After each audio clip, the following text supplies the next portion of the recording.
Quadratic equation 10th का mathematics, ये part 2 है।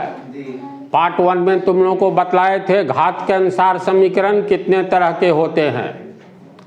पार्ट 1 में पार्ट 2 द्विघात समीकरण का व्यापक रूप क्या होता है। तो व्यापक रूप कहते हैं किसको, कई बार इसकी चर्चा कर चुके हैं। व्यापक रूप एक स्पेशल प्रकार का रूप होता है, जिस रूप को देखने पर पहचान में आ जाती है बात जो सामने वाला क्या है। हम सब तो मनुष्य हैं, लेकिन किसी को पीली वर्दी पहना दिया जाए तो उस मनुष्य को कहेंगे ये पुलिस है, बंदूक दे दिया जाए, है ना।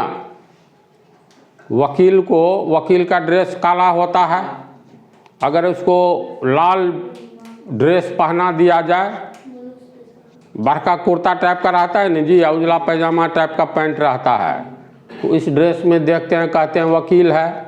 विद्यार्थी का अपना अलग स्कूल ड्रेस होता है। तो विशेष प्रकार के रूप में जब कोई भी व्यक्ति रहता है तो उसे हम कहते हैं ये अपने व्यापक रूप में है। तो द्विघात समीकरण का व्यापक रूप क्या है। तो द्विघात समीकरण का व्यापक रूप ax² plus bx plus c बराबर 0, ये है द्विघात समीकरण का व्यापक रूप, जहां पर a b c वास्तविक संख्या है।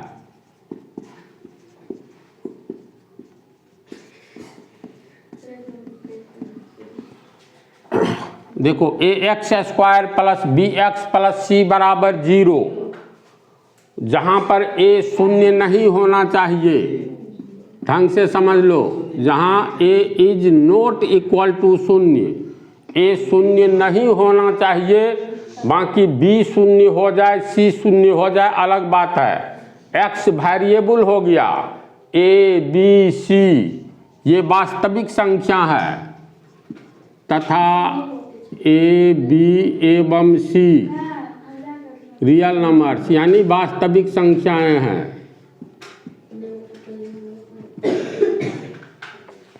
इसमें तू लोग फिर भुला गया होगा जो ये वास्तविक संख्या किसको कहते हैं। ये चैप्टर भी तो बतला दिए हैं, तो याद है। रियल नंबर्स जितने भी तरह की संख्याएं हैं, संख्याएं तो बहुत तरह की है न जी, सब संख्याएं रियल नंबर हैं।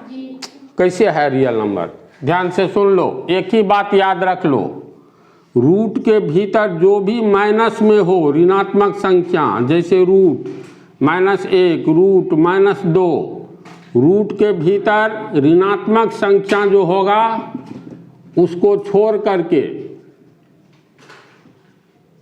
और जितने तरह की संख्या हम लोग लिखेंगे तमाम संख्याएं कहलाएगा वास्तविक संख्याएं यानी रियल नंबर्स। रूट के भीतर सिर्फ निगेटिव ये माइनस वाला जब ये आएगा तो उसको कहेंगे काल्पनिक संख्या, इमेजिनरी क्वांटिटी, जो तुम लोग को आईएससी में पढ़ना है। तो इस तरह की संख्या, किस तरह की, ऐसी संख्या जो रूट के भीतर माइनस में हो, ऋणात्मक संख्या को छोड़कर जो भी संख्या लिखोगे सब संख्या कहलाएगा वास्तविक संख्या यानी रियल नंबर। जैसे कुछ भी लिखो, गिनती की संख्या 1 से शुरू होती है, नेचुरल नंबर 1 2 3 अनंत तक चली जाती है, ये वास्तविक संख्या हो गया। तो 0 1 2 3 ऐसे करके अनंत तक, इसको कौन सी संख्या कहेंगे, पूर्ण संख्या, होल नंबर्स। अगर हम लोग माइनस में पूर्णांक को लिखेंगे -1 -2 -3 -4, ये भी हो गया तुमको वास्तविक संख्या। बट दशमलव में लिखेंगे 0.1 0.2 0.3 अनंत तक चले जाओ, ये भी हो गया वास्तविक संख्या। बटा में कुछ भी लिखेंगे 1/2 3/4 5/6, जो भी बटा में 12/18 जो फुराए अंश बटा हर के रूप में लिखोगे, ये भी वास्तविक संख्या। अगर हम लोग लिखेंगे √1 √, 2√3, इस तरह से जहाँ तक अनंत तक लिखेंगे ये भी वास्तविक संख्या। तो दिमाग में इतनी ही बात को रखना है, रूट के भीतर ऋणात्मक संख्या को छोड़ करके जो कुछ भी संख्या के रूप में लिखोगे, दशमलव वाला हो, माइनस वाला हो, गिनती की संख्या हो, बट्टा वाला हो, रूट वाला हो, लेकिन धनात्मक हो रूट के भीतर, तो तमाम तरह की संख्या को हम लोग रियल नंबर्स कहेंगे। रिवीजन हो गया। तो इस प्रश्न में द्विघात समीकरण का व्यापक रूप क्या होता है? तो द्विघात समीकरण का व्यापक रूप ax² plus bx plus c बराबर 0, ये व्यापक रूप है जहां पर a शून्य नहीं होना चाहिए तथा a b c real numbers हैं, वास्तविक संख्या। कहोगे एक क्यों नहीं शून्य होना चाहिए? तो मान लो a बराबर हम लोग शून्य देते हैं, b बराबर 5, c बराबर कुछ मान लो 6, तो देखो तो 0, 5 और 6 ये रियल नंबर्स है ना। अब सेटिंग करेंगे, a का मान 0 तो 0 गुने x² प्लस b का मान 5 तो ये 5x हो गया, प्लस c का मान 6 बराबर 0। 0 को किसी चीज़ में गुना करेंगे तो पूरा 0 हो जाता है, तो 0 हो गया ये 0 प्लस 5x प्लस 6 बराबर 0। 0 का कोई वैल्यू नहीं, मिटा दो। देखो तो a का मान जब ये हम लोग शून्य लिए तो ये कैसा द्विघात समीकरण नहीं रहा, क्योंकि इसमें x का घात 1 है, ये एक घात वाला हो गया। कारण समझ रहा है ना? समझे? हाँ, b का मान शून्य हो सकता है, कैसे हो सकता है ये भी देख लो। a शून्य नहीं होना चाहिए, बाकी b और c शून्य हो जाए तो पर भी ये द्विघात समीकरण ही होगा। a का नहीं शून्य होना चाहिए, तो चलो a का मान हम लोग 5 मान लेते हैं, 5x²। b का शून्य मान लो तो 0 गुने x, c का भी शून्य मान लो बराबर 0 हुआ, तो ये हो गया 5x² प्लस 0 बराबर 0। तो ये दो ठो शून्य जोड़ेंगे तो 5x² ही रहेगा, लेकिन बराबर के आगे 0। इसमें x का मान निकलेगा कि नहीं निकलेगा? निकलेगा। कैसे? तो x² बराबर 0/5, फिर x² बराबर 0 में 5 से भाग देंगे 0, इसीलिए x बराबर 0। समझे? अगर c का मान कुछ मान लिए, मान लो 6 ये मान लेते हैं,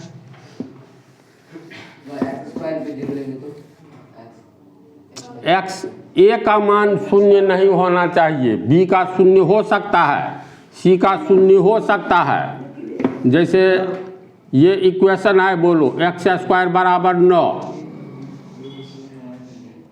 कौन सा समीकरण है? बोलो। द्विघात समीकरण है, जिसका घात 2 हो उसे द्विघात समीकरण कहते हैं। पहले तो इसका उदाहरण समझने पर नहीं ये सब समझोगे, तो ये सब उदाहरण दे रहे हैं, पहले इसको समझो। तो a का मान 0 होगा तो ये एक घात वाला समीकरण हो जाएगा। तो द्विघात समीकरण का ये व्यापक रूप ax² plus bx plus c बराबर 0। इतना ही नहीं बोल रहा है, जहां a बराबर 0 नहीं है तथा a b c, a गुणांक हो गया, x² के साथ गुणा किया हुआ है, ये वास्तविक संख्या है। जहाँ a b c real numbers होना चाहिए, इतनी बात कहना है। अब उदाहरण,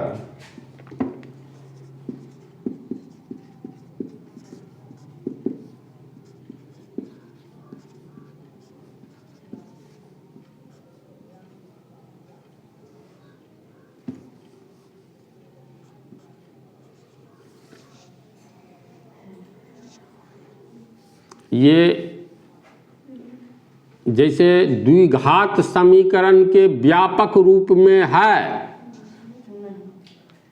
द्विघात समीकरण के व्यापक रूप के अनुसार जो समीकरण ax² plus bx plus c बराबर 0 के रूप में रहेगा वही समीकरण द्विघात समीकरण कहलाएगा। इस पंक्ति को याद रखना, जो समीकरण ax² plus bx plus c बराबर 0 के रूप में रहेगा वही समीकरण द्विघात समीकरण कहलाएगा।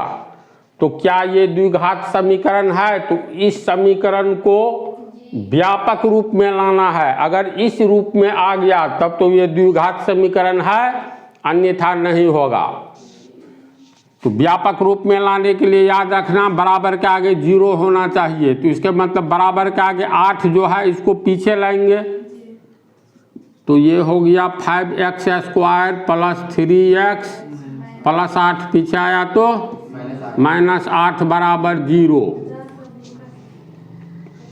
ये किस रूप में होना चाहिए? तो ax² plus bx plus c बराबर 0 के इस रूप में लाना है। तो 5x² प्लस है तो यहाँ भी प्लस है ना, प्लस 3x, फिर यहाँ प्लस है तो यहाँ पर प्लस कॉमन ले लो, प्लस कॉमन लेंगे माइनस में तो प्लस को किससे गुना करेंगे तो माइनस होगा। तो माइनस से कोष्ठ तोड़ने पर प्लस माइनस माइनस ये 8 फिर बराबर 0। अब देखो x² के जगह पर x² है तो a के जगह पर 5 है तो यहाँ हो गया a बराबर 5, प्लस के जगह प्लस है, x के जगह x है तो b के जगह 3 है, इसका मतलब b बराबर 3, फिर प्लस के जगह प्लस है, c के जगह देखो -8 है, c बराबर -8। इसका अर्थ है दिया गया समीकरण ये हो गया ax² plus bx plus c बराबर 0 के रूप में यह समीकरण है, इसलिए यह समीकरण द्विघात समीकरण है। समझ रहा है ना? तो ये उदाहरण हुआ।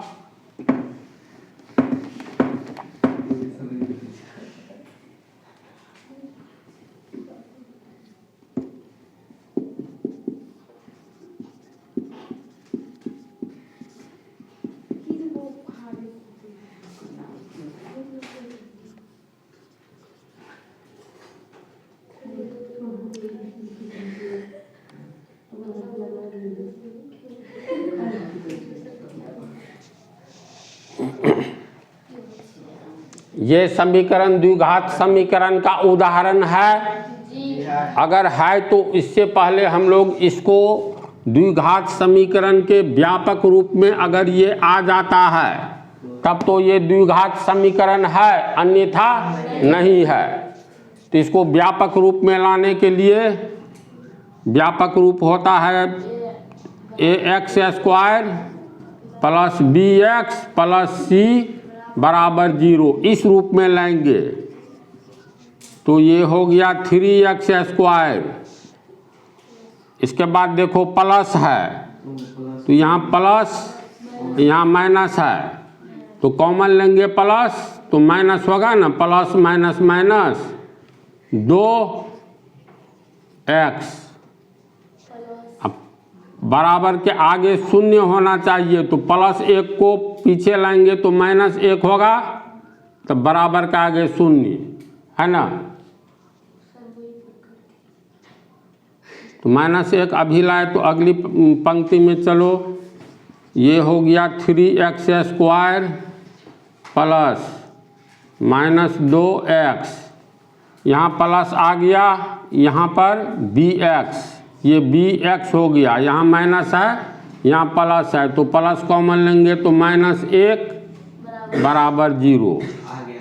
अब आ गया ना, x² की जगह x² है, a के जगह 3 है तो a बराबर कितना 3, फिर प्लस के जगह प्लस है, देखो x के जगह x है तो b के जगह -2 है ना तो b बराबर -2, फिर प्लस के जगह प्लस है तो c के जगह -1 तो तो c बराबर -1। इसका अर्थ है ये जो दिया गया है ये समीकरण, तो ये ax² plus bx plus c बराबर 0 के रूप में है, इसलिए यह समीकरण द्विघात समीकरण है।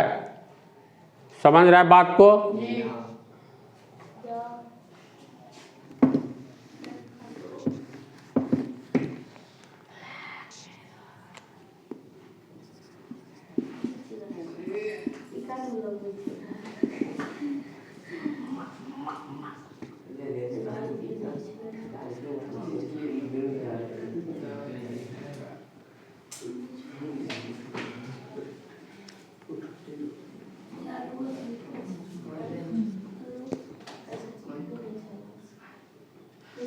चलो बोलो, तू लोग बतलाओ, ये समीकरण द्विघात समीकरण है?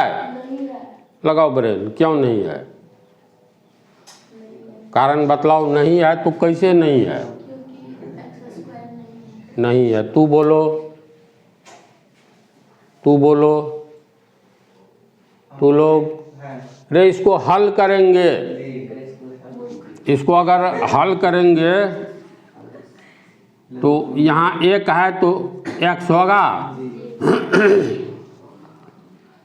x² प्लस 1, भिन्न जोड़ नहीं न बतलाना होगा, बराबर 2। इतना तक समझा तू लोग? अब x² प्लस 1 तिरछा गुना करेंगे तो बराबर 2x। अब इसको हम लोग लिख सकते हैं x² प्लस 2x बराबर के पहले लाएंगे तो -2x, फिर ये प्लस 1 बराबर होगा इतना। अब बोल, अब पहले बोलती थी नहीं है, थोड़ा भी तो ब्रेन का उपयोग करो। ये व्यापक रूप में आया है? नहीं आया है अभी। व्यापक रूप होता है सब बात में। ax² plus bx plus c बराबर 0, ये है व्यापक रूप। तो यहाँ पर प्लस होना चाहिए, यहाँ माइनस है, तो इसको हम लोग लिख सकते हैं x² माइनस है तो प्लस आना चाहिए, प्लस कॉमन ले लेंगे तो plus plus minus minus 2, x plus 1 बराबर 0। यहाँ पर कुछ नहीं है तो 1 छिपा है ना? a के जगह 1 है, a बराबर 1, x² के जगह x² प्लस के जगह प्लस, देखो x के जगह x तो b के जगह -2, तो b बराबर -2, प्लस के जगह प्लस, c के जगह +1 यानी 1। इसका अर्थ है यह समीकरण ax² plus bx plus c बराबर 0 के रूप में है, इसीलिए यह समीकरण, या शुरू में यहाँ से न इसकी उत्पत्ति हुई है, यानी यह समीकरण द्विघात समीकरण है। समझ रहे हैं बच्ची? पूरी ध्यान दे रहे हो? देखो आगे बात बढ़ती जाएगी तो इससे भी इस पर आधारित हिसाब सब है, इसमें अच्छा हिसाब सब है, ट्रेन वाला हिसाब है, समय और काम वाला हिसाब है, बस वाला हिसाब है। तो जड़ को अच्छा से समझो, ये कंसेप्ट है। तो हमको लगता है द्विघात समीकरण का व्यापक रूप क्या होता है, और कुछ उदाहरण दिए, इसको तू लोग समझा कि कुछ और उदाहरण दे।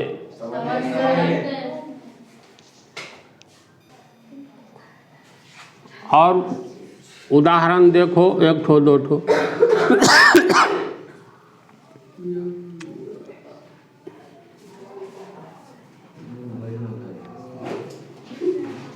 बोलो, ये कौन सा समीकरण है?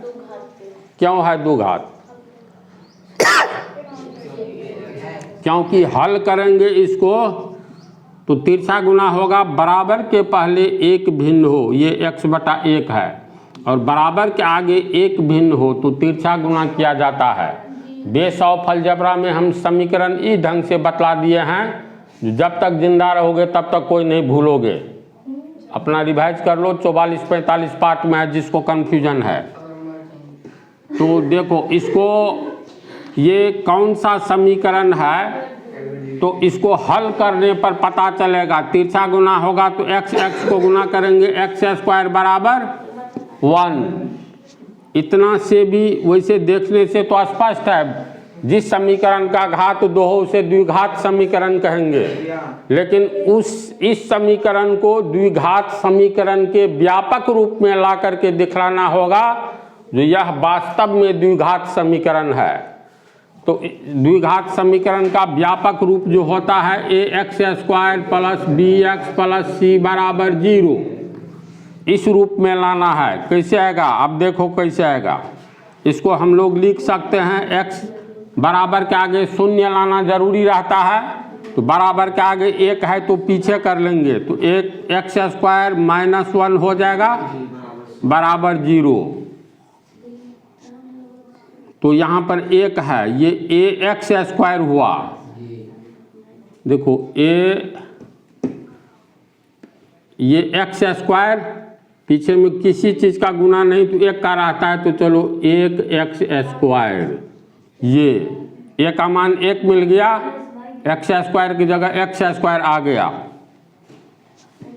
इसके साथ वेरिएबल नहीं है, ये आइटम कहाँ छिपा हुआ है, तो इसको हम लोग लिख सकते हैं x² + 0 गुणे x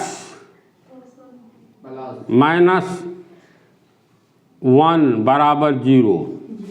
इसको देखो x² और 0 को x से गुना करेंगे तो ये 0 हो जाएगा, होगा ना जी। तो 0 जोड़ दो या घटा दो, कोई अंतर नहीं पड़ता है। फिर -1 बराबर 0। अगला चरण x² 1x² + 0 गुने x प्लस कॉमन ले लेंगे तो प्लस -1 बराबर 0, इतना लिख सकते हैं।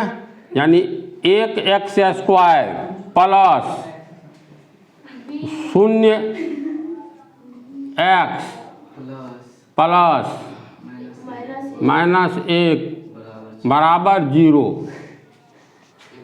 देखो a बराबर 1, b बराबर 0, c बराबर -1।